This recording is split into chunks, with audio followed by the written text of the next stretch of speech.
All right, Happy New Year, everybody. Glad that we could get this rolling. Hope everybody had a great Christmas, great New Year, all the fun stuff. And how many of you are excited about 2020? Woo! Good, man. Finally, Brian wakes up, man. Negative Nanny over here all morning. Now, I'm excited about 2020. I don't know why. Positive vibe about I see a lot of great things happening, especially working with you guys for the past 90 days, just seeing where your business has, been and where it's going. And, most of you, if you haven't sent your goal sheet in, I need it today if you don't mind. I need it before we get into a coaching, because the thing about these goals, I don't want to act like a teacher and, hey, turn your homework in and all that. This is for you guys. This is for you to put down what you want in life on paper. And I'll be honest with you guys, there's a magic to it. And when I say that, I wrote 10 goals down January 1st of 2019. 8 of them came true, 4 of them came true in the last 30 days in December. I had 4 goals that I didn't think I was going to hit that I pushed through and ended up somehow, some way, just magically came around, whatever you want to call it, whatever. And I look back on my career, and I'm using myself as an example. I'm using things that I've seen as an example and books that I've read about goals. There's a magic to it when you write it down. I don't know what it is. You're putting it out to the universe, whatever you want to call it. So when you write it down, your subconscious gets a part of it, but the universe grabs a hold of it. And then you kind of put direction, then you put your habits, and you put your plan together, and guess what? It happens. But the years we don't put something down on paper, we don't put a plan together, we don't have our time management, we're not organized, that's when chaos erupts, and that's when we don't hit what we need. And luckily, after meeting with you guys, for the past 3 months, I can see, goal setting, time management, prospecting. These things are kind of starting to bubble up with most of you. I notice when I talk to you guys, y'all are focusing on these things a little bit more probably than when you were before.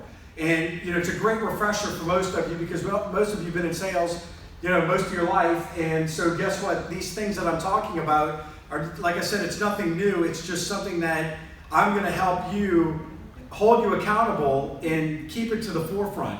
When I have a coach, when they're reminding me of things and telling me about things and bringing things up, and it's on the forefront all the time, I can't forget about it. And that's what my goal is for 2020 is, have your goals, and where do you want me to hold you accountable? When we meet, we need to talk about these topics so that you walk away saying, you know what, that's where I need to focus my energy on. After meeting with you all and getting to know you, your time is money. And especially with you guys. I told Chad this when I saw him at the Christmas party.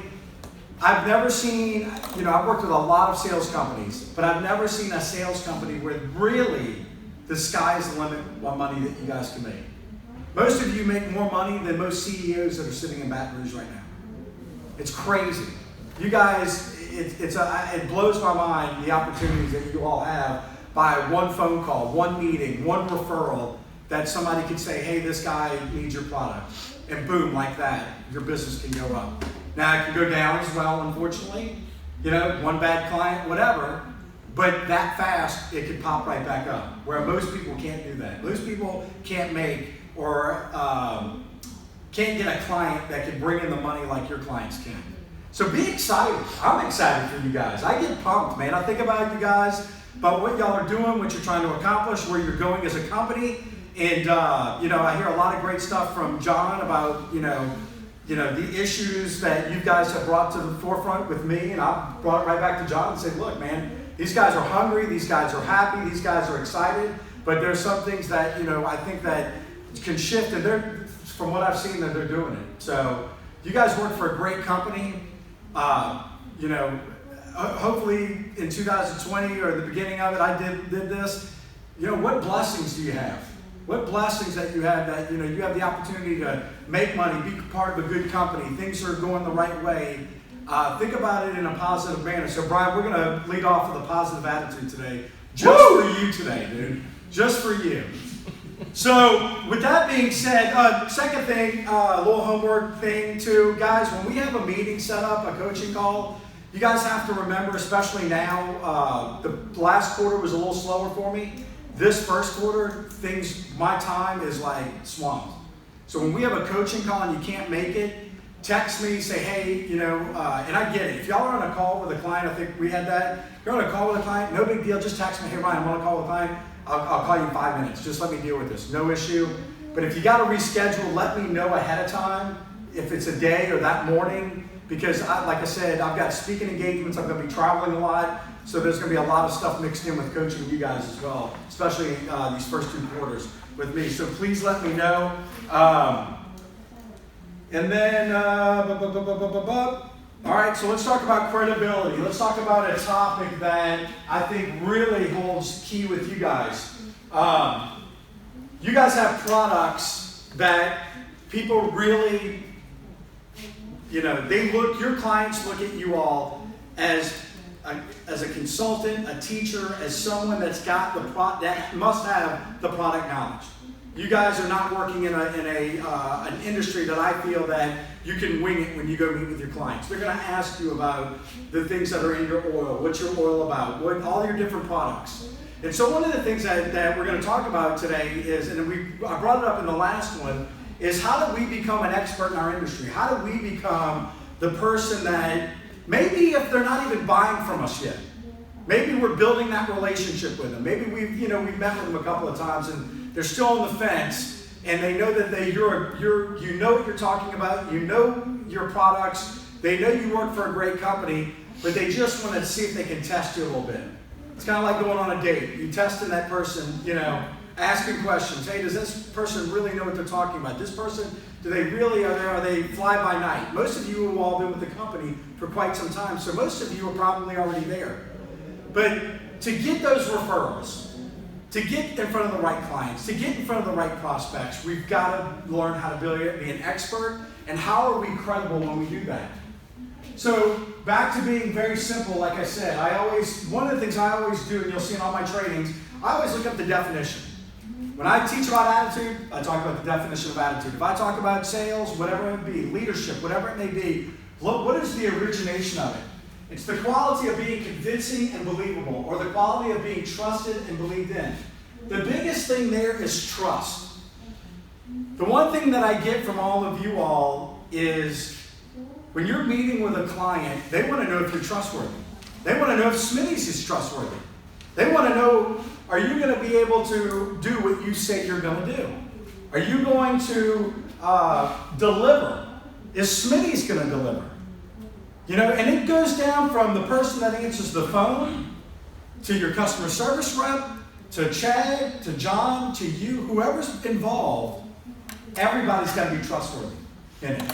You can't, I just switched banks yesterday because I kept going into this certain bank, and every time I'd ask a question, if I was in Metairie, I'd stop in there, like I'm over there, and I'd go in and I'm at the bank, and I'm asking a question. They tell me something completely different than what Mandeville and Covington told me.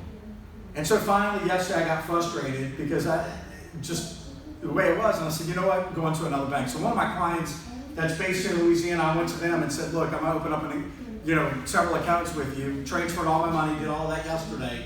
And the lady was kind of like, well, the bank you're with, they're a good bank. Why'd you do that? I said, they're not trustworthy. They're not credible.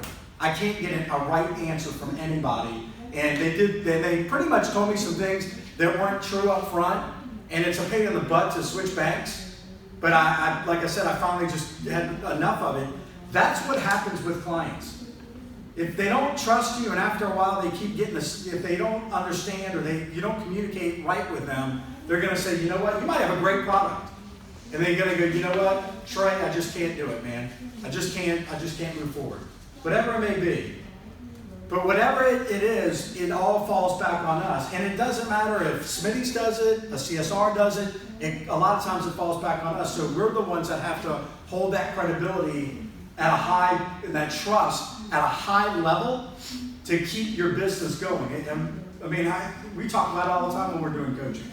You're talking about it all the time, and Brian, you talk about it, all of y'all talk about it, how, you're building that credibility with your client because somebody is looking for your clients right now. You're looking for new clients, somebody's looking at your clients right now. Somebody's trying to build trustworthy with your clients right now. They're trying to build credibility with your clients right now.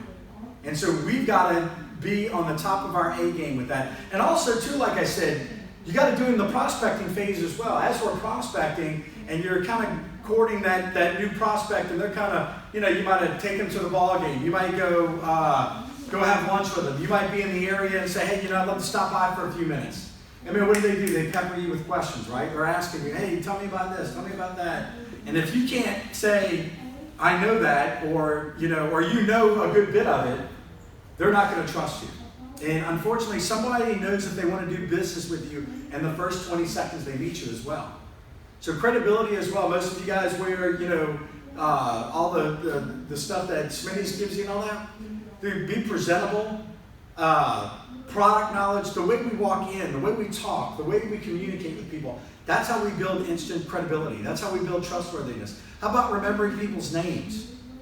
A lot of times sometimes it's a hard thing to do, but knowing, I always tell people, when you go into a meeting, always bring a notebook.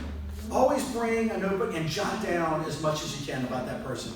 They may say, oh, I love, LSU, or I love this, or I bass fish, or whatever. Man, I'm writing all that stuff down because the next time I go talk to them, hey, Trey, did you go bass fishing, man? How was your trip? Or did you go duck hunting? I'm always talking about things because building that credibility with someone, they want to know if they like you or not. People want to do business with people they like. But also, too, they want to do business with people that know their business as well. So, Ed Murrow said this: to be persuasive, we must be believable. To be believable, we must be credible. Credible, we must be truthful. There's so many people that are trying to get business from your clients that are not telling the truth. I was in the mortgage industry, and I never forget one of my first jobs. I'm sitting in my cubicle, and this is right when the refinance boom was going, and I could hear people in their cubes telling people the wrong rate. I mean, rates at the time like 3.5, 4, and I hear somebody going, oh, I can get you 2.5. And it ate at me. Like I literally, after about the 4th or 5th time, I got up and I said, you guys have to stop this. This is not cool. Because what they were doing was saying the wrong rate, and then when they got to closing, oh, well, you know what, because of this and this and this, it's set back at 3.5. That's not cool. So being truthful, and it's a hard thing these days, to be very truthful. I mean, when you guys talk to your clients or you're talking to a new prospect, sometimes you got to tell the truth, right? Well, I heard Smitty sometimes does this. Yeah, sometimes we do that. But we fixed it, or we're working on that, or whatever it may be, that they're going to appreciate that. But when we say, oh, no, everything's great, or I can do this, or yeah, we can get a truck out in 2 days, or whatever, and it doesn't happen, and then it doesn't happen again, then they're going to go, you know what, this guy's full of crap. And so we don't want to be that way. We don't want to lose that trust. So why is it so important to have credibility? One of the things that you all know, one of the things, the hardest things to do is to build trust, right? How hard is it to build trust with people? Because people have been burned how many times? How many times do you think your clients, and think like your client, how many times have they been burned before? They had somebody off the street come in and say, oh, I can get you a lower price on these products, and I can get these products to you in a certain time, and it doesn't happen. So now you're walking in, knowing that Smitty's is one of the best in the market, knowing that you're good at what you do, knowing that you're trustworthy, you're credible, and now you got to deal with some goofball that screwed it up. I mean, most of the time when I was in the mortgage industry or real estate, I always had to go in, and even to this day, speaking. Can't tell you how many times I get on the phone with a potential client, and so I ask them, well, who did you have last time? Oh, well, we had this guy, he was a speaker. All he did was come in and talk about his products. He wanted to sell his books, and he wanted to just talk about himself the whole time. And, there's a lot of people in every industry that make the good people look bad. So that's what we're going up against. It's not that you're going up against yourself. We're going up against people that are out there, that are a bunch of shysters out there, that you've got to be very, you've got to watch yourself. I mean, people like Brian, you've got to watch a guy like that. I saw Brian's face light up when I was talking about that. He's like, dude, you got it. I was really thinking about when I took over Florida after Taylor. Oh, my God. That was hard. It was bringing back a lot of memories. So here are the benefits of having credibility. One of the things I think that you guys do really great is build relationships. When I talk to you all, I hear you all talking about going to meet with your clients, sitting down with them, talking to them, and building that credibility. Once the one thing that I truly believe, I haven't met most of the time, and I'll be honest with you, most of the time when I do trainings and coachings, there's always a couple people in a group I'm like, really don't care for those people. All of you guys, I really like everybody that I'm coaching, except Corey. Thank goodness I'm coaching. But no, everybody that I've sat down with, I've liked, and I think that all of you guys y'all all build instant credibility, instant trustworthiness. And when you do that, and y'all are able to do that, most people can't do that. How many times do y'all get sold to? How many times you go to a car dealership and you're just like, or you walk into Best Buy, or you walk in somewhere and you're like, it just drives you insane when they're right on top of you and they're trying to sell you before they ask any questions, and it drives me insane. By building that credibility, building that trustworthiness instantly is a gift. It's not easy to do. It's something that you've got to learn, and we're going to talk about this. How do we read our client? How do we read their body language? How do we understand? One of the things that I learned how to do is when I met with somebody, if I know they're in a rush or they're running around and they got a lot going on, it's not a good time to sit down with them. Hey, you know what? I see you're busy. Hey, I'd love to schedule another time with you. They're going to appreciate that. But most salespeople, what do they do? Oh, yeah, I see you're busy, but hey, let's go ahead and talk about my products. Let's talk about what I've got to sell you. And they go, dude, I don't have time for that. But if they see, as a business owner, and it's in our communication, as a business owner, I see that you're busy. Hey, you know what? When can I schedule a time with you when you're not, running around with your head chopped off? You know what, Taylor? Yeah, great, man. Yeah, dude, can you come back this afternoon? Hey, do you mind if we set up in the morning? No problem at all. They're going to appreciate that. So you got to put them first. Great reputation.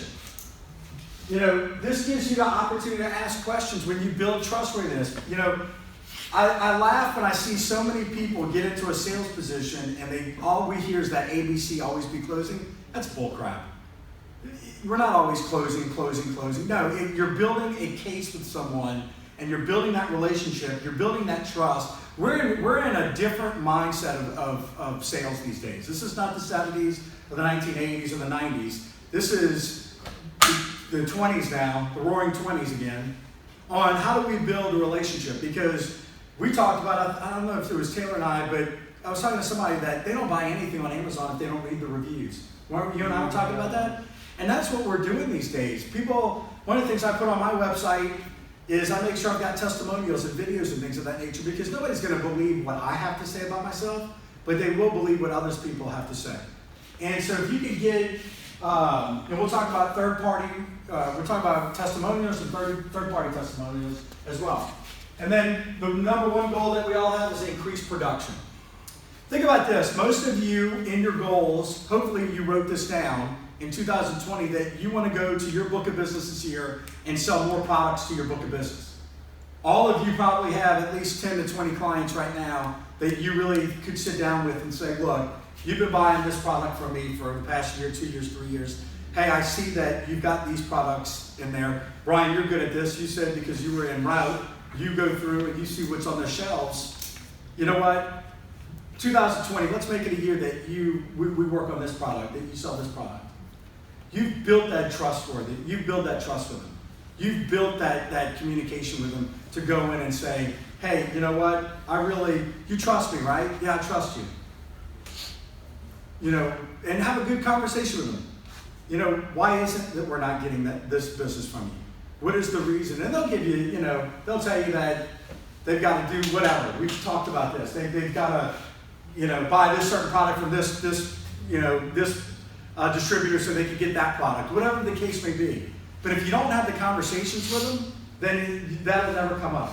So that's where the trustworthiness and the credibility comes in. So why does your client or prospect care about it? Because all of us have something in our mind that this is what we think of salespeople.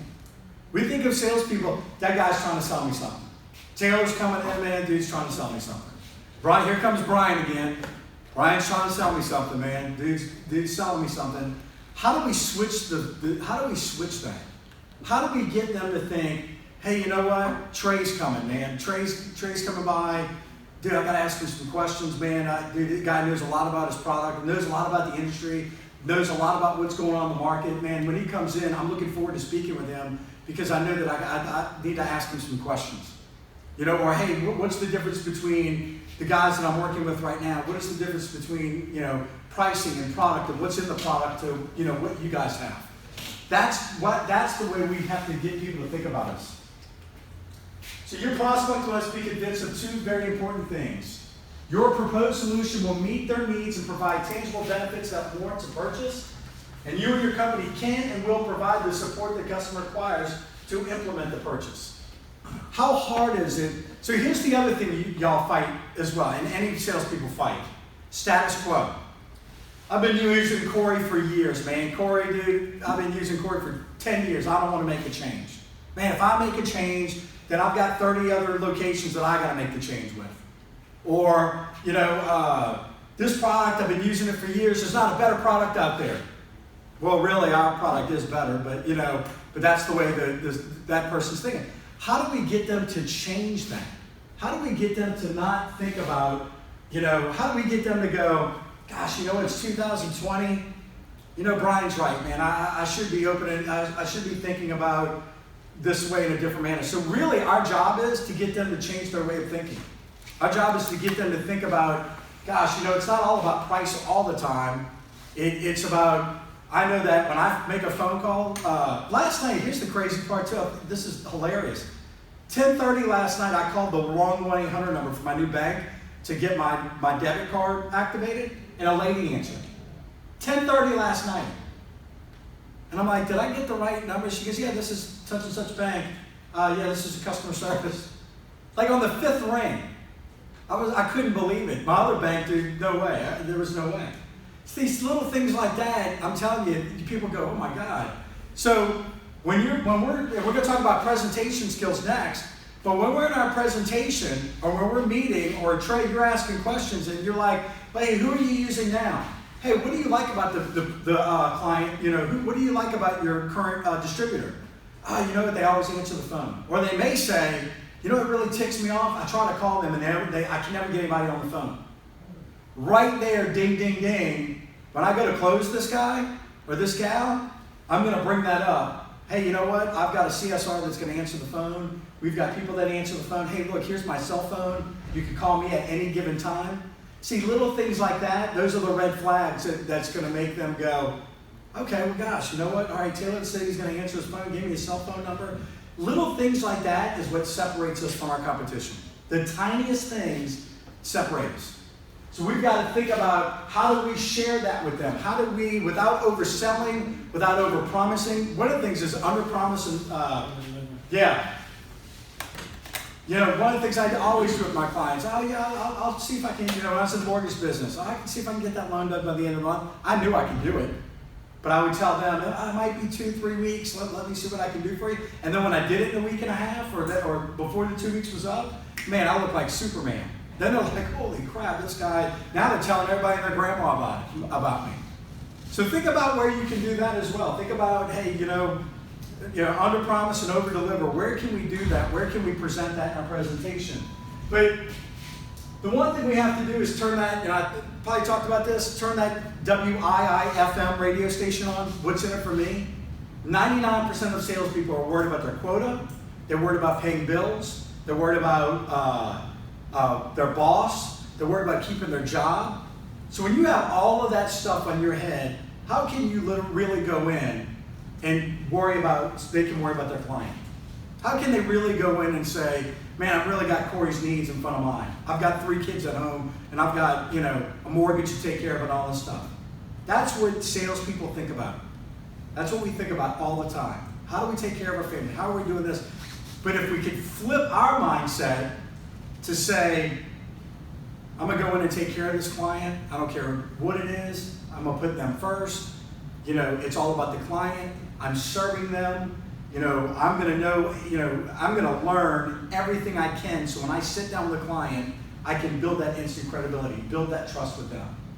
And so many times we don't bring in that simple piece of paper and that pen to take notes.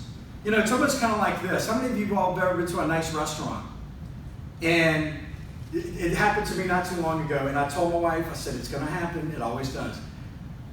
Go in, they have no notepad, nothing. What would you like? I tell them. Like my steak medium, da-da-da, and all this kind of stuff. Okay.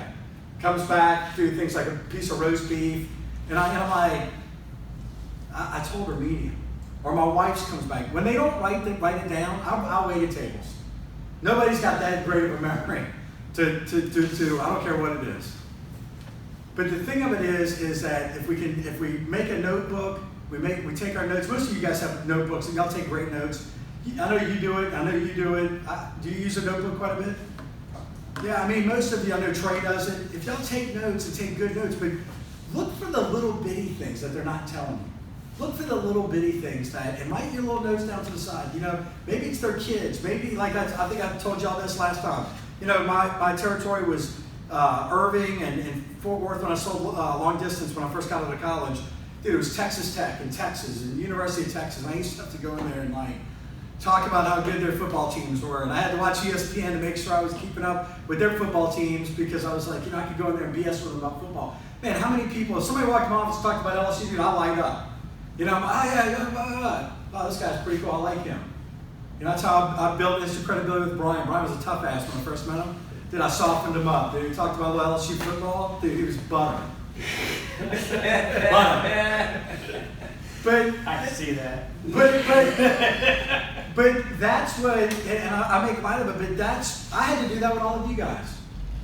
I had to like say, hey, what's a commonality do I have with Trey? What do I have a commonality with Taylor? What do I have a commonality? Because if I've got to build instant credibility with everybody and coach, I mean, I'm coaching 11, 12 different people. All of you guys have different personalities. How do you build that instant credibility? So how do you go in and not, you know, walk in and start selling Smitties? How do you go in and not start selling yourself? How do you go in and just turn that off and turn in and say, hey, what can I do to help you? What can I do to help your company? What can I help you to make your job easier? What can I do to make that you're not waking up at 3 or 4 in the morning sweating, thinking, oh, dude, is my order going to come in today? That's what these guys, what are they thinking about? So when you put it all back on them, you shine a light on your client or your prospect, man, they go, God, man, Taylor's on top of it, man. This guy knows his business. He knows what I go through. And here's another thing, storytelling. If you can tell stories. I laugh because my mentor and I, we just found out that he grew up bartending and I grew up bartending. You remember my parents had that, or they still have it in Slidell. My parents have a reception home. I grew up bartending. And we had these two Italians, these older guys that I used to bartend behind. And they were the greatest storytellers you ever wanted to meet. Like they would tell, remember those jokes that they were like 5 minutes long and they're hilarious? These guys could remember those jokes for 5 minutes and tell you a story. And I'm like, and I would go back and try to tell the joke and butcher it up, you know? Or I'd have to take notes. I mean, but think about that. When you can go in and Brian and a client says, yeah, you know, I tried this other group. Yeah, all you distributors are the same. All you oil companies are the same. You know, I switched last year and this guy told me he could do this, this, and this. You know, and he couldn't do it, he couldn't provide, and you know, I'm not switching. Or I'm not going to entertain. You know what, Mr. and Mrs. Prospect, I completely understand where you're coming from. 90% of my clients that I have right now went through the exact same thing that you went through. 90% of my clients had a hard time making the switch or thinking about making a switch, but here's what happened. Let me share a story. I had ABC company in such and such, you know, part of the country. You know, 30 locations. Decided to come with us. They've been with us for 5 years now. If you'd like, I could give you their name and number. They can tell you, you know, what type of company we are. See, you take that off of it, and not most salespeople would turn around and go, oh, we're a great company. We're not like that company. Oh, we're better than that guy. See, we kind of get defensive, and then we start trying to push. But if we take a step back and go, you know what? I know exactly where you're coming from. I've got 3 clients that went through the same exact thing. They decided to try me. They trusted in me. They trusted in Smitty's. And now their business is taking off. And if you can tell stories like that, if you can tell stories about, you know, saving a little money. Maybe it's telling stories about how easy the transition was. The lady yesterday at the bank. I'm kind of going through the fear of like, gosh, now I got to change all my stuff. Now I got to go through this. And she was like, oh, you know what, that'll be easy. Here's how you do it. Da, da, da. Like she's kind of walking me through it, and I'm going, gosh, she's right. Okay, yeah, I can do that. But if we don't tell the story, if we don't build the instant credibility, if we don't put them first, they're going to just turn, and y'all know this, they're just going to turn off. They're going to say, you know what, I don't care what Trey's got to say. I really don't care. But if we sit down with them, and here's the thing, it's going to take 5 to 10 times, and even sometimes more in your case, to go sit down with a client and build credibility. Go sit down with a client and build credibility. Take them to lunch, build a little credibility. Don't even talk about business. Most people love it when they know, if I go have lunch with Manny, we don't talk about business, and then Manny's like, man, that's a pretty cool guy. Or I say the same thing, man, I really like Manny. You know what? Cool guy, I like him. You know what? Then they kind of start to get to know you a little bit, and they're like, you know what, man, I really like Brian, man. Yeah, I'm gonna try Brian out, man. Brian's been calling on me for the past year. I met with him 5 or 6 times. You know what? I'm gonna try him out. That's how it works, and y'all know this. But there's so many people that are out there that are just trying to sell. And guess what? That's how they're not going to make it. People don't know how much you know until they know how much you care. We shouldn't even talk first couple of meetings really on, unless they want to get to business, on really, the details yet. Ask some questions. We talked about being a doctor. Where does it hurt? They're going to meet with you. A lot of times they'll meet with you because, and here's the thing, if somebody takes a meeting with you, they've got a pain problem somewhere. They're going to take the time and say, you know what, Trey, or Taylor, I'm going to meet with you, ma'am. That's when we can say, hey, I see you running a business. And here's the other thing we got to do too, and we're going to talk about this presentation skills, is how do we have the right questions? Give you the best example. When I was in telecom, I went in and I didn't ask the right questions. Come to find out, one of the clients that I signed up had 30 something locations. They were a physical therapy company, 30 locations throughout Texas. I thought they were just in Dallas. They looked like a small mom and pop little deal. Come to find out, if I would have said, well, hey, do y'all have any other locations? Yeah, we got 30 locations throughout Texas. Didn't even know it until a couple of months later. But by knowing that and getting to know and say, oh, you got 30 locations. Well, how do they deal with, go on this? How do they deal with their internet? Are you guys under the same umbrella? Is it one owner? You start asking those questions. Like, oh, yeah, it's one owner, family owned. We've been around since 1975, blah, blah. Then they start, the greatest thing about client people, they want to talk about themselves. So if you can ask questions about it, they'll tell you all about their company, how long they've been in business, what awards they've won, their doctor, whatever it is, whatever company it is. 3 key components to creating credibility with your prospect. As I said before, avoid the sales stereotype. Nobody likes a salesperson. Nobody wants to be sold to these days. Nobody cares to be sold to.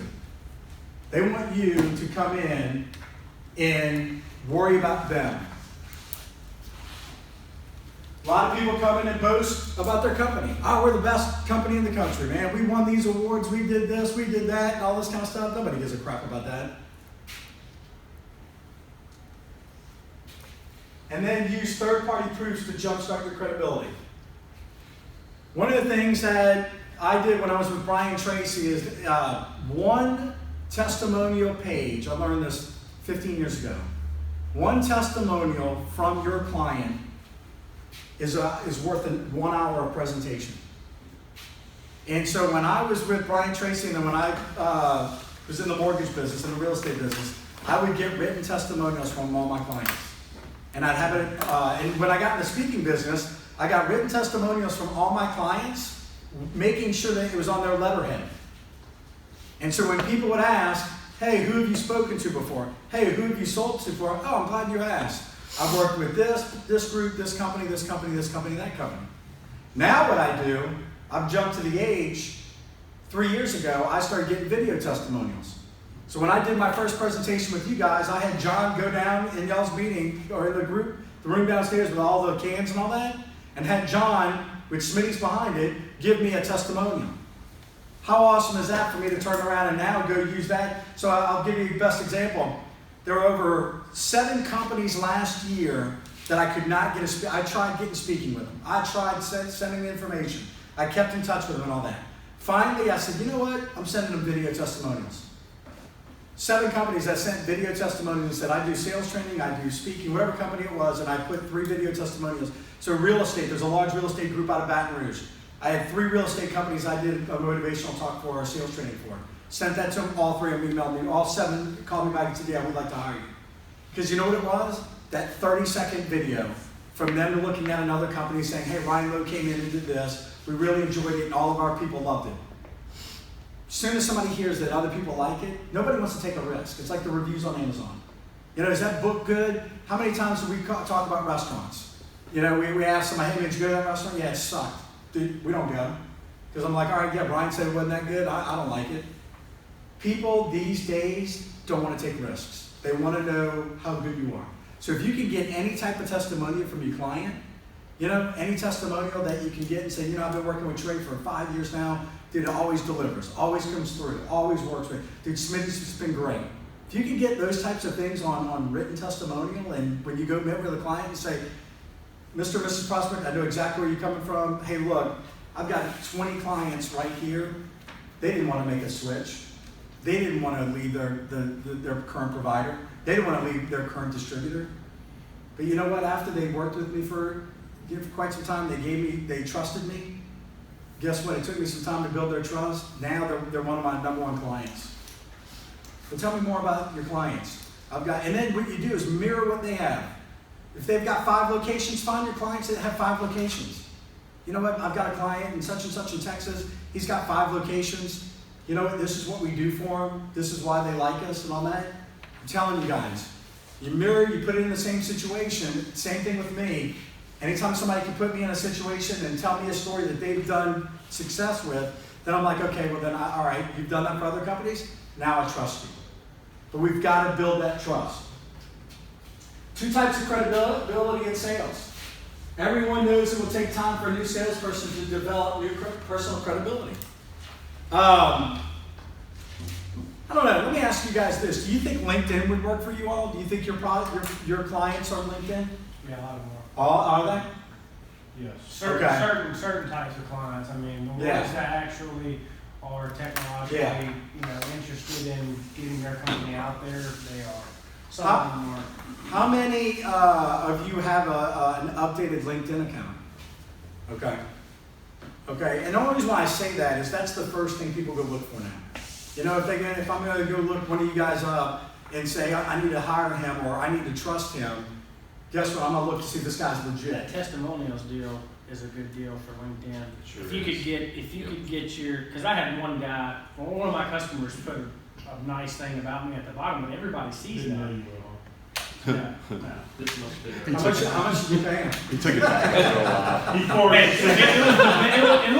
It was short and sweet. It says, He's a dick. It says something. It says, always loves his customers, always delivers. And that was it. Exclamation point. That's when you were at the other company or before you came? No, that was it. That was it. So when Taylor's going to start sending with his when he's trying to get his reimbursements back, LinkedIn, he's sending out checks to get them. That's what it says. It says, help my company in a pinch, always delivers. That was the. It's funny. compliment. It's funny you say that. So I wish I would have got better at this years ago because now I've done it for the past year.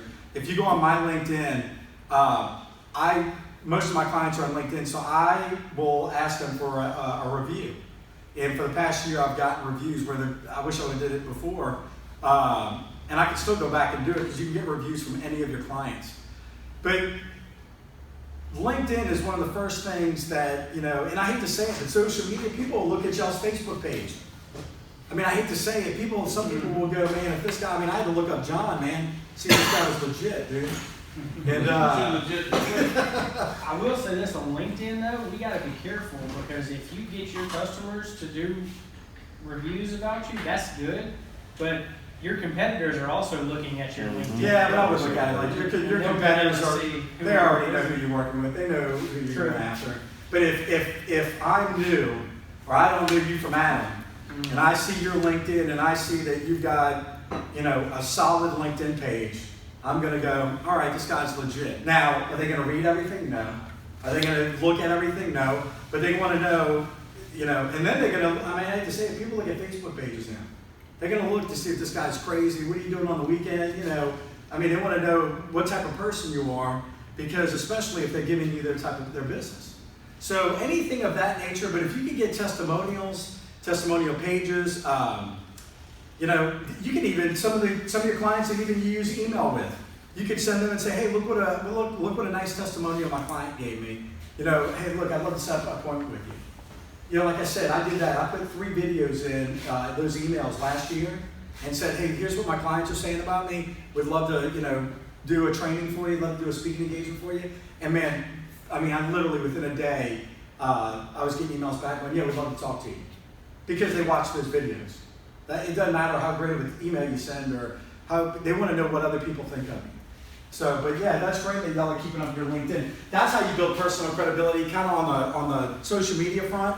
But also too, like I said, when y'all go meet with people, like I said, y'all are all friendly, y'all are all personable going in, but find out what their likes are. Like I said, I used to walk into an office, my first mentor said, man, whatever they have in their office, that's what they're proud of. So man, if they've got a bass or a deer, or you know, they went to school, they got football, dude, that's what they're proud of. Their kids, you know, that's what they're proud of. That's what you talk to them about. That's how you build credibility. You know, I walked into the bank yesterday and it was funny. Our kids were off yesterday and the bank, the head of the bank that I got to meet, his daughter was there. She's in kindergarten, but in another class where my daughter goes to school. So we had instant credibility. He and I are talking about now. Luckily, my sister was able to watch my daughter yesterday, but I was like, oh, my daughter would have been with me today.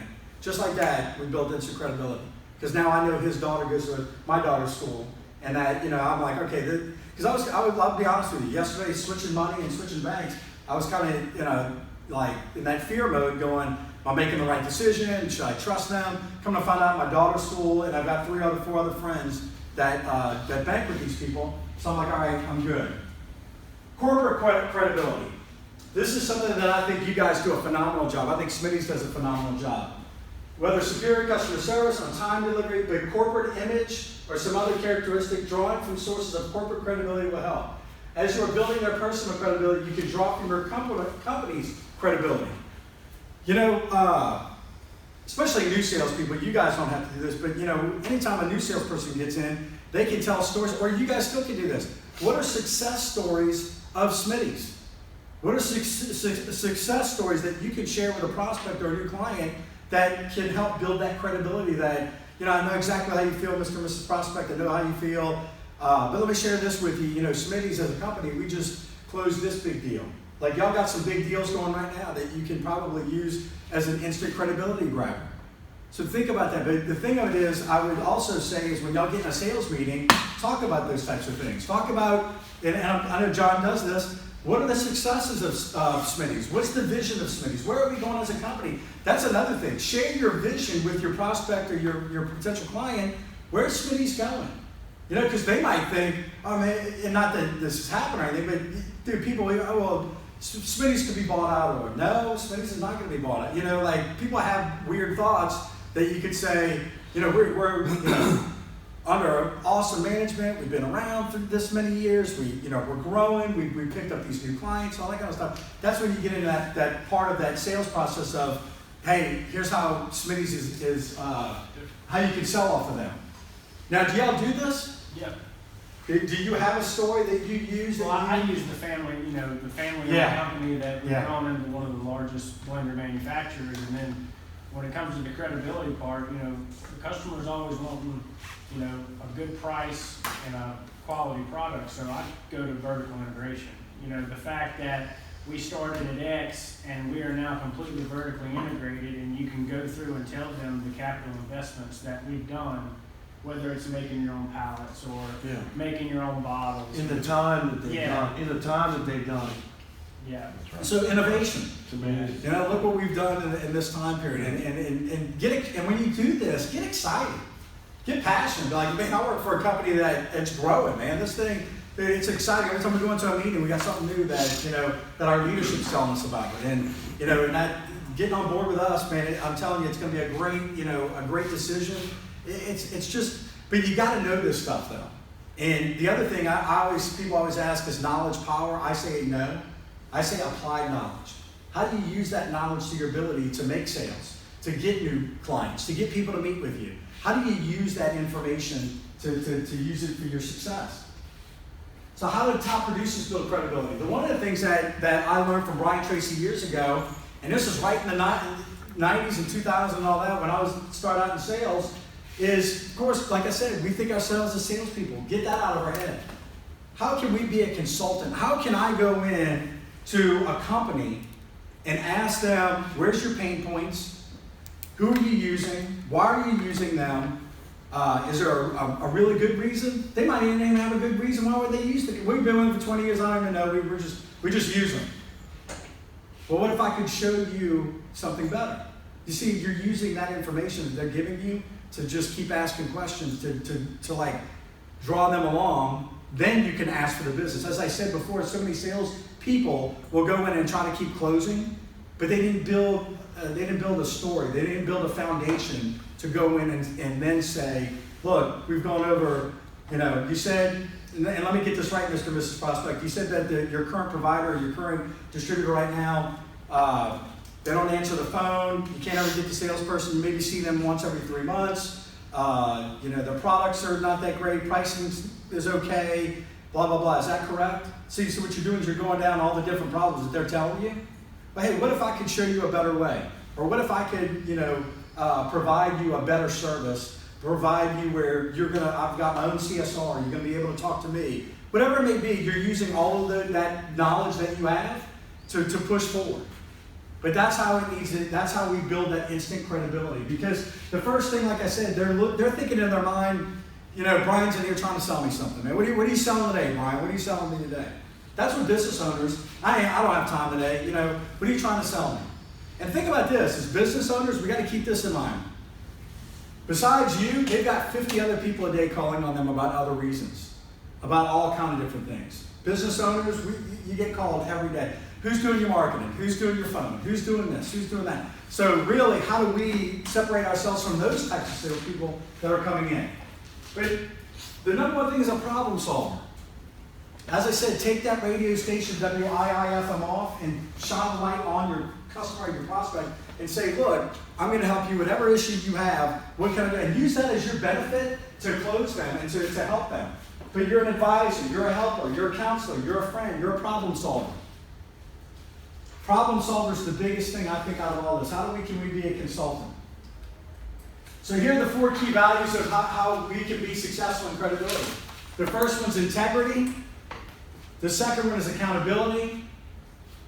The third one's communication. The fourth one is excellence. Integrity is something that is the key factor here. Because as I said before, there's so many people going into your clients, telling them that they can do a better job than you. They're trying to get your clients right now. They're trying to go up against you with your prospects. And what are they going to do? They're going to say anything they can to get that business.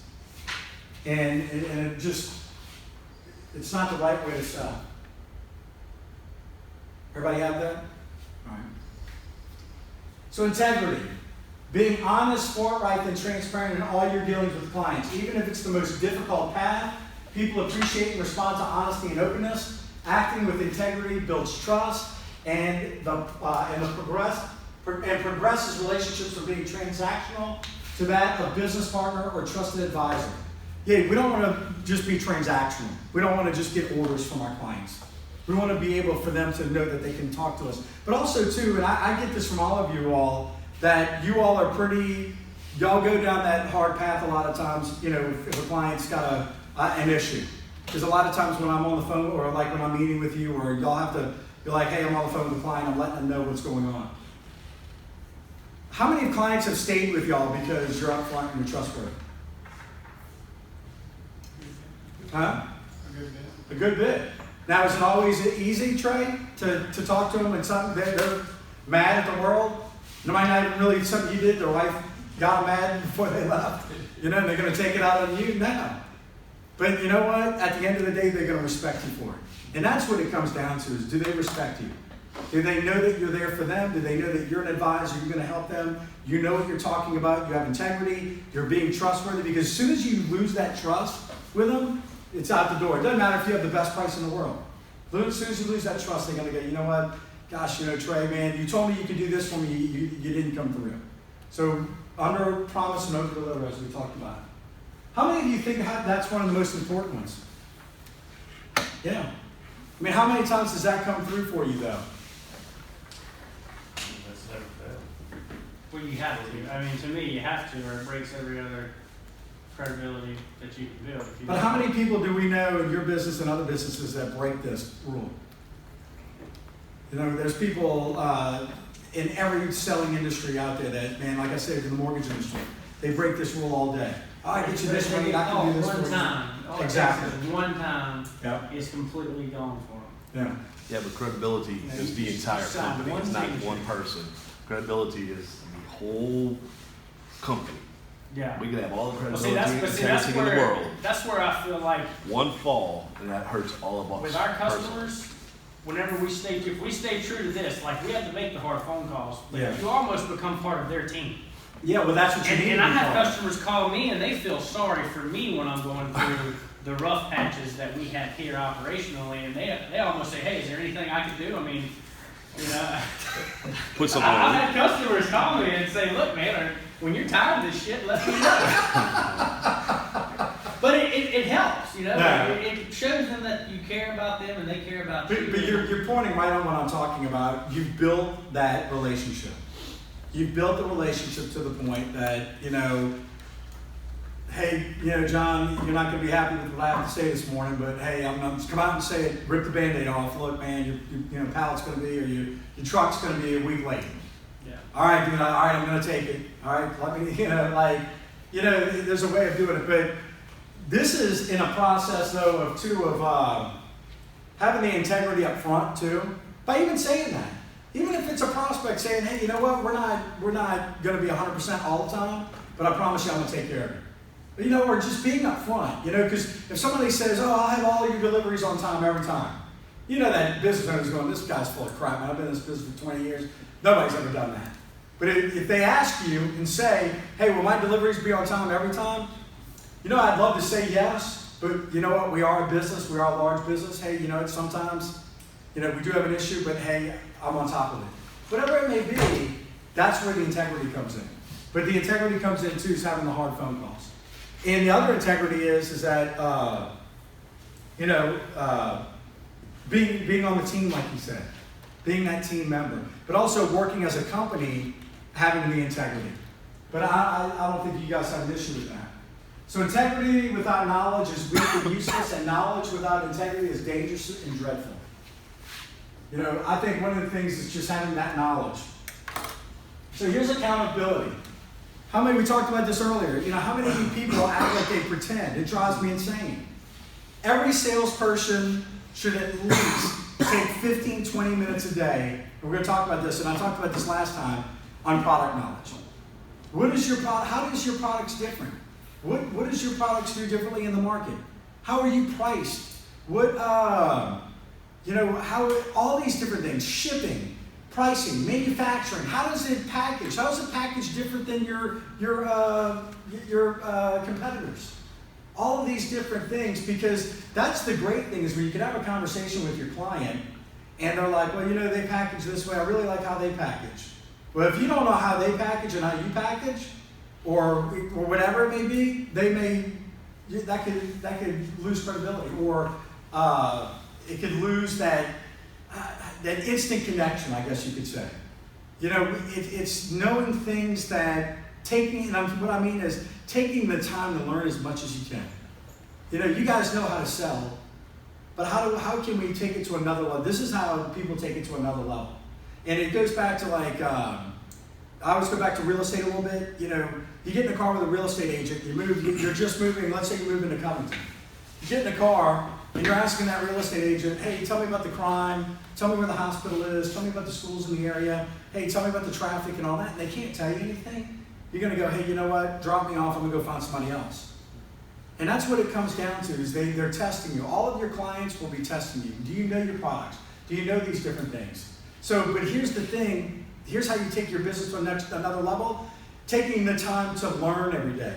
Taking time and that time management when you're breaking your days out, like I told you to, that taking 20 minutes and saying, hey, I'm going to learn about this today. I'm going to learn about this today. I'm going to learn, and by the end of the week, you have not 5 new things that you've learned about. You know, if it's packaging, if it's your product, if it's the processes, whatever it may be. How are we different? What do we do better? What do we do differently? Whatever it is, knowing all these different things before the end of the year, guess what? You guys will be the expert in your industry. Nobody else is doing it. 95% of salespeople wing their presentations, they wing their products, they don't know their products, they don't know what the company's doing, they don't know what's going on, but they're going to have the audacity to go in and try to make a big sale. And it doesn't work that way. You know, one of the other things too is making, and I'm sure all of you guys, I know you guys do this, but getting on the internet and going to someone's LinkedIn profile. Go to their LinkedIn profile. What is this guy about? Where did he graduate school? Go to their website. Google their company. What did they win? Did they win any awards? What are they known for? Why do people buy from them? Whatever it may be, and watch, it'll pull up on Google, and then you can print off some things and then bring it with you. Put it in a folder and bring it with you. Say, oh man, I was reading about your company. God, how awesome is that? I saw that y'all won the Cleanest Act Award, whatever it may be. Or I saw you got CEO of the Year in your area. Or I see you got the Chamber of Commerce in your area gave you guys an award. How cool is that? Hey, tell me about it. That's how credibility is built. That's how people get excited, because they get excited about talking about themselves. But, you know, don't go, one of the things, if you don't know something, tell them you don't know. You know what, Taylor, I don't know about that product, but guess what? Hey, give me 5 minutes. I'm going to go call John back at the office. I'm going to ask him, hey, John, how do we do, or make the call right there. John, hey, man, I'm in front of Larry here. Hey, we had a quick question, and I don't know it. Wanted to see, you know, what is this about? Or, hey, can you tell me about this? That's the kind of stuff people see, and that's how you build credibility. You guys do a great job with that, owning up to problems and mistakes. Here's the thing, and I think you guys are great at that too. Do what you say you're going to do. That people test you. Clients test you. People test you. Do what you say you're going to do. If you're going to say, hey, I'm going to call you back before I leave the office today, call them back. Hey, I'm going to get you a price on that. Put a time on it. Can you give me the end of the day? Or can you give me by noon? Whatever it may be. About that, I think it's important, if somebody's asking you for something that you don't know, you ask them, and what's the deadline that I can have this back to you? Yeah. Specifically, if somebody's asking for a quote on something that they've never bought and that it's a new item, a lot of times I think we all think it needs to happen like in the next 5 minutes. But if we ask that question, hey man, get it to me tomorrow, that's fine. I'm not ready to order until Friday. If you get it tomorrow morning when we talk again, that's perfectly fine. I've been doing that a lot lately with some of the accounts that I'm handling, and it's taking a lot of pressure off of what I think I've got to get done now, so I can really dive into the things that are urgent. Somebody said a quote, man, and I should have looked it up. I don't know what this was on. Some of the training I saw or a coaching thing I saw in the past month, I think it was right after Christmas. Not everything that's urgent is important, and not everything important is urgent. And it's true. Sometimes we think, oh my God, you know, like, I got to get that person a quote or whatever. You know, I do the same thing. Somebody says, hey, can you give me a quote on a speaking engagement? When do you need a speaker? Oh, next March or next April. All right, I'll get it back to you by the end of the week. I'm traveling this week. Or, you know, because I'm more focused on, like, doing something important at that time. Or when do you need it by? Yep, I need it by the end of the week. We're going to be making our decision. Great, I'll have it to you the next day or so. You know, same thing. But that takes it off your plate that you're not rushing around. But you know by the end of the day. And here's the cool thing too. Get it to them a little earlier than what they expected. So if they say, hey, I need it by Friday, get it to them by Thursday.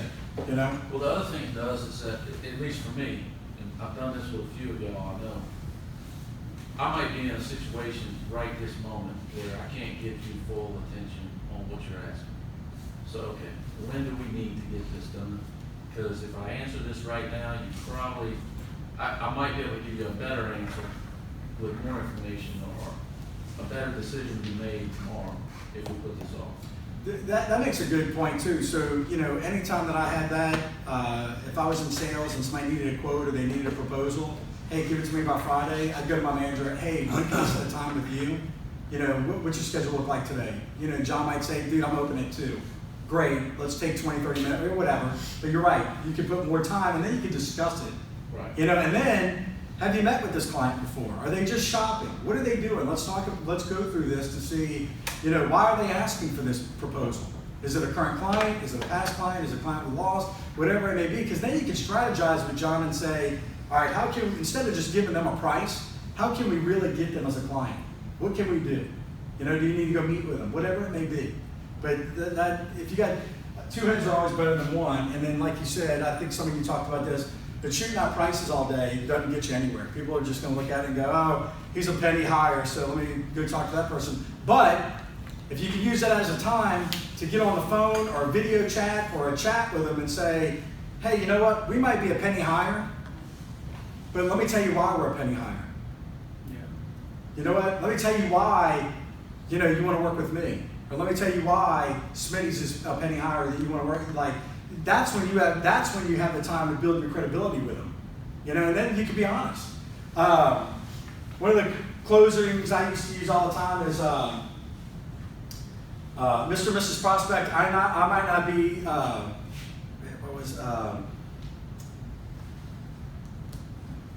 Mr. and Mrs. Prospect, I might not be the low cost provider, but I am the low risk provider. You say that all the time. You know, I'm not going to be the cheapest. I tell that people all the time in speaking, I'm not the cheapest. If you want good, go get good. If you want great, get great. You're going to pay for what you get. And then you can make a joke out of it. How many times did you pay cheaper for someone to ditch you in the ass? All of us could laugh at that. Everybody you meet with can go, yeah, every time I freaking think I'm going to save a buck, it costs me $20 to fix it. And it happens all the time. That's the kind of conversation you can have and have a joke with it and say, yeah, we might be a penny more, but guess what? This is what you're going to get for a penny more. Then they're going to say, oh, you know what? He's right. Building credibility. But you got to, the one thing too, that especially with new prospects and new clients, get as much face time. And I know you guys have to travel a lot, but anytime, and we talked about this with time management. And I think it was you that said you're getting better right now at getting the right appointments now. Instead of just setting appointments to go meet with somebody, getting the right appointments and when's the good time to meet with them. Like really scheduling your time out when y'all travel. Because when you guys are traveling, especially, and I know with you as well, man, it's hit, man, it's going. All of you guys are like that. So, you know, the good thing is, even if they're not a client yet, they're on your hit list we talked about in prospecting, gosh, you know what, Trey, I'm going to be in your area, man. I'd love 15 minutes to stop by and just come chat with you. It might not even be about Smitty's. Might not even be about, but guess what? You get a little FaceTime. Go walk around their office. Go walk around. Hey, you know, I'd love to see if I can see your office or come see you for a moment.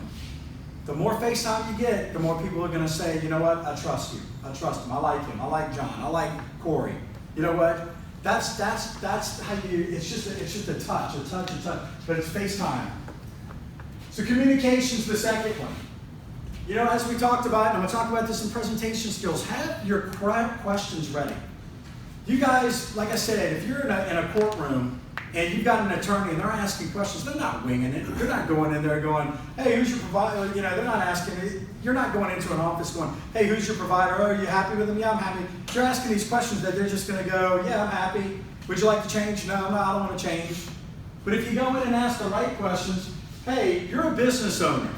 What's the biggest challenge you're facing right now? Might be payroll. Might be insurance, might be things you're not thinking of that you might be able to help them with if they buy your products. They might be able to save money by working with you, and then you might be able to say, hey, you know what, I could put an extra 5, 10, whatever it may be, whatever number it may be, back in your pocket. They might, as a business owner, go, gosh, now I can pay insurance, now I can pay taxes, now I can get the grass cut. You don't know what their problem is, but they all have problems. Every business owner. What effect does this have on the success of your business? See, now you're digging in. Now you're asking questions. Now you're focusing the light back on them. Now they're thinking about, gosh, all right, Corey, you know, Corey understands my business now. He's asking the right questions. It's not just simple yes or no questions. Because if you ask simple yes or no questions, guess what? They're just going to keep telling you whatever you want to hear. But if you ask open-ended questions, one of my mentors, I never forget, a guy told me, he said, your client will throw up on you. And I started laughing. I'm like, what do you mean they'll throw up on me? They'll tell you everything that you didn't even ask about. So if I ask that question, what's the biggest challenge you face? Man, they might list 5.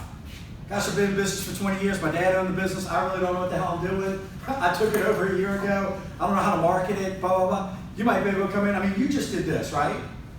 Your client's trying to sell the business. So what did you do? I put him in touch with somebody that's interested in buying his business. Yeah. I mean, how cool is that? You want to talk about instant credibility with both clients? That's instant credibility right there. Because now the guy's like, yeah, you know what, my biggest challenge, I'm about to retire and I don't know what I'm gonna do. Well, hey, you know what? Another thing to think about when you're dealing specifically with distributors. We're one of the largest motor oil distributors in the United States, whether you know it or not. And if you're talking to one of the smaller ones, you ask those types of questions with regards to their distribution business, and they do have some challenges, you could say, hey, you know what? I've got some people back home that I can put you in touch with that we're doing this on a much larger scale. We can probably bounce ideas off. So like when Chad and I go visit with Walmart, Tractor Supply, or insert any large account that we're doing, the first question I'm asking is about supply chain. Because I think you all will agree that's one of our pain points right now within our business. So I'm wanting to get as much knowledge about what's working out there that we can come back home and I can pull Kelly aside or meet with production about. And I think if you start going at your customers with that type of stuff, then you do become more credible to them, and you can offer them some type of benefit other than he's the guy I call. Exactly. That's what I'm trying to get at. That's exactly right. It's you want to get away from the sales part of it. You want to be their trusted advisor. You want to be able, and look, and you could set yourself up like you said. So for instance, Yeah. you know, Jeff Coopers is now over route sales. The first task I gave him is to implement a tank monitoring system so that our route sales group isn't worried about making 25 stops in a day. They're worried about making 10 to 15 valuable stops and not going meter a tank and figure out what order they need to process. That's all going to be automated. So that they can have better relations with their customers. But the way I told Jeff to do it is reach out to John Horstman, ask him what our distributors are using in the market. So, you know, we're doing the same thing, but I'm on the other side. Now I want to learn from our distributors, whereas I think some of your distributors are going to want to learn from what we're doing. Great question. Here's another question you can ask that you just popped up in my head. I see you're successful. How did you become successful in this business? Ask your clients that. Because guess what? The next client you go to might not be that successful, or your next distributor, or they've got issues, and go, hey, you know what? Here's something that one of my distributors is doing to grow their business. They're proud of it too. Yeah, they're proud of it. They always want to talk about the stuff. But like John's right. If you ask, hey, well, how are y'all successful in chain supply? John, how long do they go on and tell you about how successful they are and who they hired, and they had a marketing company come in, and you know we worked on it for 5 years. They're going to tell you everything they did. You know, When I did this and I did that. yeah. When I'm talking to my customers, it's this much about price and product, and it's this much about how you guys pay salesmen, how you guys marketing, what are you doing in Google, what are you doing to process orders, are you doing same day delivery, next day delivery, all those things, and I'm just picking it up as I go, so I'm knowing what's going on out there that we need to keep up with. I think one of the things that I actually picked it up from John in a meeting was when anyone tells me they have new sales reps, I always tell them that we have the distribution side down here too, and we offer bring them down to Louisiana, let them ride with the reps. They get an idea of what a training place is, a quick lube place is, a convenience store. They get an idea, they get focused, and it costs them the expense of coming down and putting them in a hotel. But what the knowledge they gain and what they can see in just a couple of days is See, that's the benefit for You and working with Trey, them. y'all know, there's no other distributor sales rep that works as hard as ours do. Or where to look for The masses. employees for route Oh, sales. yeah. I've got customers that are looking for more people to put on the road, so I try to figure out the types of people that we're bringing on, where they're coming from. I was at a meeting a couple of weeks ago. One of the guys, when he hires all of his route guys, he tries to pull from Cintas. He said, and you were talking about the corporate mentality and the training. He said, Mike Yeah, it is. Middlesex Yeah. Petroleum says Cintas or people from that type of company are usually equipped to handle the types of. But it used to be copier sales, and then Xerox and all that were the top notch. Because when I was at Brian Tracy, man, you go in Xerox and all that, and then once copier sales went out the door, Cintas took it. And now Cintas is one of the best. And I told Brian this when he first told me. It's So when I was at Brian Tracy, I spoke at different Cintas's around the country, and I mean, dude, top notch. Like they're all about education. They're all about product knowledge. I mean, how often did y'all meet on stuff that I'm teaching? Product knowledge, time management, like every day. Training. Yeah, it's every day, in your face training.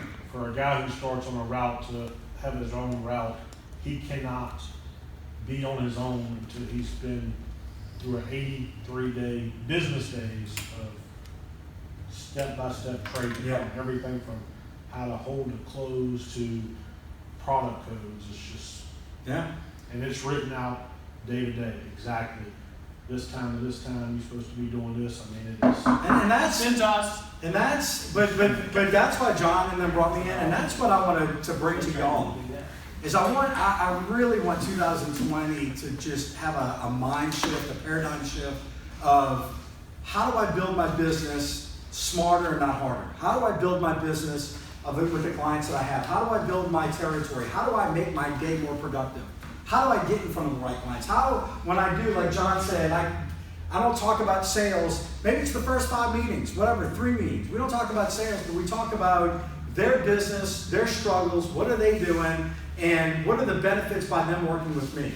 You know, like you said, how awesome is that for you to turn around and go, hey man, I love, you can send your salespeople down. And nobody's thinking like that. None of your competitors are thinking like that. They're thinking about, hey, man, I can get you 5 trucks, or man, this guy. Salespeople are walking out going, oh, I can get 5 trucks from that guy, man. I could be making, and they're doing the math on their phone in their car. I can bet you. That's what most salespeople do. Oh, this is a commission I can get. So that's how we got to separate ourselves. Is how do we go in and go, man, dude, y'all are successful here. How are you salespeople successful? You know, or how do you built this business? It's family owned. Hey, how'd your dad start this business? Whatever it may be.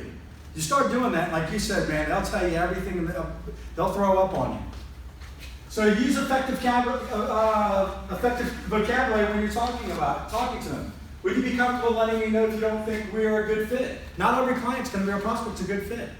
So you know what? After you ask some questions, they might not be, but hey, you do this. And I think Brian and some of y'all do this, and I know that Joe does this. We talked about it. They're not a good fit. Can't you give them to somebody else? And then, you know, like we said, spheres of influence, passing leads along.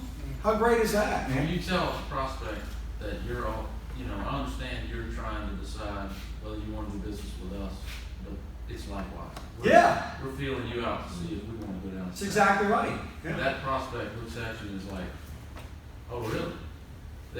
It's the takeaway quotes. It's a whole You're different taken away perspective. from them. Yeah. I did that with Hydro Gear. It was a 1.5 million gallon account here a month ago in town. And the guy was talking to me on the side, and I was like, well, hold up. This is still us interviewing you as a customer as well. We hadn't fully committed to wanting to do this. And he was like, wow, can't believe you just told me that. And that goes Gives to us power. that, and it goes to show them what type of company you want. That you all have respect for your company. That you all are just not picking up every dime off the street. That you all are being selective on who you want to work with. Because as a sales professional, as a professional organization, your time is money. And that's the way we got to think as well. Time is money. You guys have been in this business. Nobody's starting from scratch except you pretty much. Nobody's really starting from scratch. When you start from scratch, you meet with everybody and their grandma. Now, be selective on who you're meeting with. And like John said, you're meeting with them and say, look, you know, it's an interview process. I'm looking to pick up. You can tell them. And I do this all the time too. This is something you can do. You say, look, I'm looking to pick up 5 new clients this year. So I'm interviewing 5 new companies this year to pick up. Really? You're picking only 5? Not that, you know, you do that. And just like I tell people all the time too with coaching, yeah, I'm only picking up 10 new coaching clients. Really? And then they're like, well, this guy's busy, he's only picking up 10. You see what I'm saying? By doing that, you're kind of letting them know, and like John said, you're being selective on who, but also you're letting them know that your time is money and that you're only looking for a specific type of prospect. But, you know, would it be okay? Does this make sense? I need your help. Would you be comfortable? I'm unclear about that. Have you considered? By asking those types of questions and communicating with them, once again, they're talking about them. You know what? John, I haven't considered that before. I haven't considered about bringing on a new distributor, whatever it may be. You're getting them to talk. And that's what it's about. Excellence. Make it a top priority to provide an excellent experience. The key word there is experience. When you guys go to a nice restaurant, sometimes the food's not that great, but what do you talk about? The atmosphere. Man, the bar was cool, they had great music, they had this, and that. Guess what? Sometimes that's what they talk about. Might be a meeting with you. They might say, gosh, I met with Taylor. God, what a great guy. I really liked him. Yeah, they are a penny too, whatever. Price might be off a little bit. But hey, you know what? I like that guy. I like working with him. I got a good vibe. People go off of that. Strive for excellence, always in the service and products you provide. Always play at the top of your game when it comes to working with your clients. Always be one step ahead of them. Maybe you're thinking about them. Maybe you're like, hey, I saw you haven't put an order in. I was thinking about you. Would like to go ahead and put that order in. Whatever it may be, make it about them. Keep it going. Keep the flow going about them at all times. Maybe they hired some new salespeople and you heard about it. You give it a month and then you go, hey, how'd those new salespeople work out for you? Right? Hey, how'd that lead work out for you? See, now you have a reason to call them and you're thinking about them. Hey, you know what? I was just thinking about you today. Hey, just want to follow up with you. Is there anything I can do for you? Send them a shirt. Huh? Send them a Smitty's or a Cam 2 shirt if they hire new reps. That way they can. Or yeah, say, hey, you know what? We got some new hats and shirts in. You already know their address, or you already know who to send. Hey, who do I send these hats and shirts to? Who do I make it out to? That's the kind of stuff that they, we talk about thank you cards and whatever cards and all that kind of stuff. That's the kind of stuff that they separate. But making a call out of it instead of just sending Exactly. it. You got to make it relevant and make them know. Because you could just send it too. Yeah. It wouldn't be I'm thinking about you. Hey, man, I'm thinking about you. Hey, I wanted to, hey, I know you like your new salespeople, or hey, I know you got a new product, or hey, I know this, or hey, I know y'all opened a new office, whatever it may be. Hey, how's that going? Just wanted to check in with you. Wanted to say, hey, by the way, is there anything I can do for you? That's the... To follow up on what Taylor just said, to making a call out of it, if you just do something, one of the things Cintas trains hard on is when you're on the route side for them, you have to upgrade people's clothing at a constant rate to keep it fresh, okay? Well, if you just do that, say Taylor's clothes are getting messed up, and I just upgrade them, but I don't tell anybody he gets some new clothes. Instead, when you do it, when you go just get your invoice signed by the owner or whoever, oh, by the way, I upgraded Taylor's clothes for you. That no one asked you to do it, but you're just letting them know, taking credit, so you're getting something else out of it. Yeah. Otherwise, that owner doesn't know that you did Yeah. that. You got to make it known what you did. Yeah. Just making a statement, but you're getting those points for it. Yeah, so think about anything in your business that you can do, touches like that. Anything that you can do to go above and beyond, be proactive. That's how you give excellence. But people want to walk away with the experience, like I said. People want to walk in, I don't care if it's eating somewhere, buying clothes somewhere, doing whatever, they want to walk out and go, God, that was a great experience, a positive experience. The key to building credibility, we talked about this: knowledge, analysis, solutions, education, information, experience, and learning. Use your experience as a selling tool. Let them know when you talk to them, God, I've been doing this for 10 years now. I've been with Smitty's for 15. Because let me tell you something, that goes far with people. When they know that you've been with a company and that you've committed to a company and a company's committed to you for that long, guess what? That's a great selling tool. So here we go, 2 types of product and sales, product and industry. How do we become an expert? Product and industry. How do you gain product knowledge? Marketing literature, sales reps, other sales reps, your managers, training sessions, testimonials, role playing, practical use. One of the things that we talked about is going around the room and just talking about stories. What are success stories with Smitty's? What are some of the things that Brian, what do you tell your clients when you meet with them? What's the history do y'all know all about Smitty's history? Do y'all know what the vision, what the future looks like, things of that nature? Because everybody in here probably has a great different approach, and we can all learn from each other in here. I'm sure Brian and Trey, I'm sure Mandy, all of you have a great approach that when you go in, it'd be awesome to hear everybody's approach when it comes to that. But our goal is to be the expert. Marketing literature, don't just hand them something or send them something if you didn't read it. Read through it, learn from it, or maybe circle something and say, hey, you know what? I'm sending this to you because I thought about you. Circle something. And maybe it might be something, like I said, about something they did or something that they're one of their accomplishments. How do you gain industry knowledge? Do research and find out top publishers on online magazines in your industry. Do y'all get those? Y'all ever get industry magazines? Industry? Jobber's World and Blues and greases. Blues and Greases. Yeah. We get a email once Okay. a month, or anytime. Do you take the time to read it? Yeah, I mean, this is Yeah. completely relevant to our market. Okay. It shows acquisitions that may have been made on a monthly basis, the lube report where base oils are. How strong is that to know that kind of stuff though? What's When you go going meet with a on? client- Yeah, because I always ask you, what's oil doing? Give that, but let's say you go talk to a client and you know last year you called on a client and you know they're with a certain company, and then you get that deal, that Okay. email, and you see that company's bought out. I'd be on the phone in 5 seconds going, hey, I see that the company you were using just got bought out. Hey, I'd love to set a meeting with you, or however you want to word it. But that's the type of knowledge. What's going on in the industry? What's going on in Louisiana? What's going on in your states? What's going on in your area? What's going on with politics? Not politics per se with that, but politics in your industry. Any taxes, anything of that nature. The LinkedIn, the stuff you follow. Yeah, LinkedIn's good too. Yeah. LinkedIn, any groups that you belong Because in. you follow all the Shell groups and Chevron. Yeah, Once you yeah. build all your followings, Yeah. all that stuff pops up Yeah. relevant news. And that's the kind of knowledge that you get to, like John said, you get to, and that's the conversations you want. That's the conversations. Man, you see what's going on with oil? Hey, man, you see what's going on in the market? Hey, did you see that this company bought this company? Hey, did you see that? Things of that nature. Then they go, man, this guy's on top of it. He knows what he's talking about. It's built rapport. And look, maybe some of these guys, you tell them, hey, man, follow this type of stuff. I've got friends that are speakers and trainers, and I tell them all the time about thought leaders and people, websites to follow, social media people to follow, that blogs, people are always writing stuff, what's going on in the market. But here's the thing that I would say, spend 15 to 30 minutes if you can in listening or watching or learning about your products, what's going on in the industry, whatever it may be. Take some time though, set an appointment with yourself during the day and say, hey, look, 15 minutes before I go to lunch, I'm going to jump on the internet and learn, or I'm going to go to LinkedIn and read some of the posts, that kind of thing. But but you got to get it, just like we talked about in time management, you just got to get it as a habit. It's got to just keep coming. The benefits of having that. How confident are you when you walk into a meeting when you know that you could answer 95% of the questions that your client's going to ask you? Enthusiasm. Like Brian came in today with positive attitude. You come in enthusiastic. Get excited.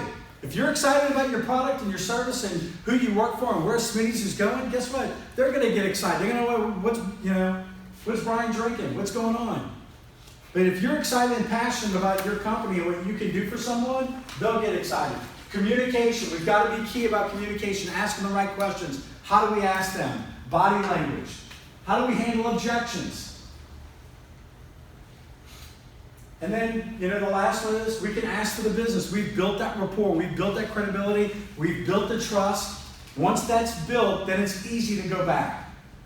But how many of you have thought or put in your goals that you're going to go talk to 10 or 15 of your clients and talk about your products that they can buy this year from you? I know you and I talked about it, right?